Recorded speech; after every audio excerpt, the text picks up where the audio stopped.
எனக்கு வந்து வீடு கொஞ்சம் டெக்கரேட் பண்ணிகிட்டே இருப்பேன். நான் ஏதாவது ஒன்று சேஞ்ச் பண்ணிகிட்டே இருப்பேன். அது மாதிரி இந்த இடத்துல வந்து எங்கள் ஃபோட்டோஸ்லாம் இருக்கும். அதை எடுத்துகிட்டு கொஞ்சம் டிஃப்ரெண்ட்டாக வேறு மாதிரி ஒரு லுக் இருக்கட்டும் அப்படின்னு சொல்லி இந்த மாதிரி சேஞ்ச் பண்ணியிருக்கேன். ட்ரீலாம் வச்சுட்டு பின்னாடி ஒரு பிச் வாய் பெயிண்டிங் அந்த மாதிரி வச்சுருக்கேன். ரொம்ப அழகாக இருந்தது பார்க்குறதுக்கும். இந்த ஷார்ட்ஸ் பார்த்தீங்கன்னா ஒரு 2-3 நாள் முன்னாடி எடுத்தது.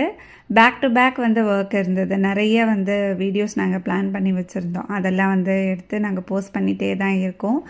அதில் வந்து பிஸியாக இருக்கிறதுனால நான் வந்து ஷார்ட்ஸ் தனியாக எடுப்பேன். குக் வித் லவ் சீரீஸ்க்கு எந்த ரெசிபிஸும் இன்னும் நான் எடுக்கவே இல்லை.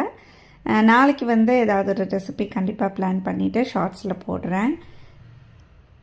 இந்த குர்த்தி பார்த்தீங்க அப்படின்னா எனக்கு ரொம்ப பிடிக்கும். இது வந்து டாப்பு பேண்ட்டு ஷால் அந்த மாதிரி செட்டாக இருக்கும். ஸோ ஒரு கொஞ்ச நாளாக வந்து உள்ளேயே எடுத்து வச்சுருந்தேன். இப்போ தான் வந்து எடுத்து போட்டேன். ரொம்ப அழகாக இருந்தது. எனக்கு ரொம்ப பிடிச்சிருந்தது இந்த கலரும். இந்த கூடை வந்து நான் ரீசெண்டாக வாங்கினேன். ஆக்சுவலாக இது வந்து பார்த்திங்கன்னா ஃப்ரூட் பேஸ்கெட்டு. லாவண்யா வந்து இதை பார்த்துட்டு ஒரு கமெண்ட் கொடுத்தா. எனக்கு வந்து அது பயங்கர ஷாக்கிங்காக இருந்தது. என்ன ஒரு பாம்பு கூடை மாதிரி இருக்குது அப்படின்ட்டு.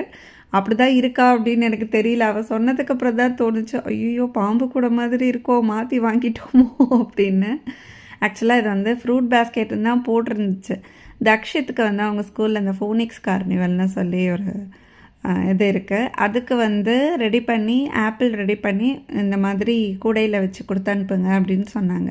ஸோ இந்த மூடி வந்து தேவையில்லை, அந்த கூடை மட்டும்தான் எனக்கு தேவை. ஸோ அதனால தான் நான் வாங்கினேன். ஆனால் கடைசியாக இப்படி ஒரு கமெண்ட் அவள் கொடுத்துட்டா, பாம்பு கூட. நிறைய வந்து நீங்கள் ஃப்ரூட்ஸ் சாப்பிட பிடிக்கும் அப்படின்னா இந்த மாதிரி வாங்கி அதில் வந்து ஃப்ரூட்ஸ் வச்சு கவர் பண்ணிக்கலாம். இப்போ இந்த வெதருக்கு பார்த்திங்கன்னா குட்டி குட்டியாக பூச்சி வரும் இல்லையா? ஸோ அது வந்து கொஞ்சம் நமக்கு வராது, அது மேலே உட்காராது. அதனால தான் நான் இந்த மாதிரி சூஸ் பண்ணேன். அவங்க வந்து யூஸ் பண்ணிவிட்டு நமக்கு ரிட்டன் கொடுத்துருவாங்க ஸ்கூலில்.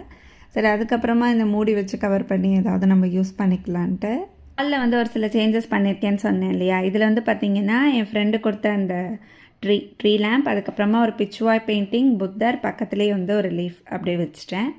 டைனிங் டேபிள் பார்த்திங்கன்னா இப்போ அது இருக்கிற இடத்துக்கே போயிடுச்சு. கொஞ்ச நாள் வந்து சுவாமி முன்னாடி இப்படி போட்டிருந்தேன்.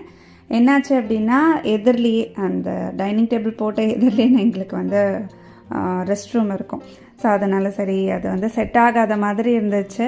கொஞ்சம் பசங்களும் ஓடி விளையாடுறதுக்கு இடமும் இல்லாத மாதிரி இருந்தது. சரின்னு பழையபடியே போட்டாச்சு.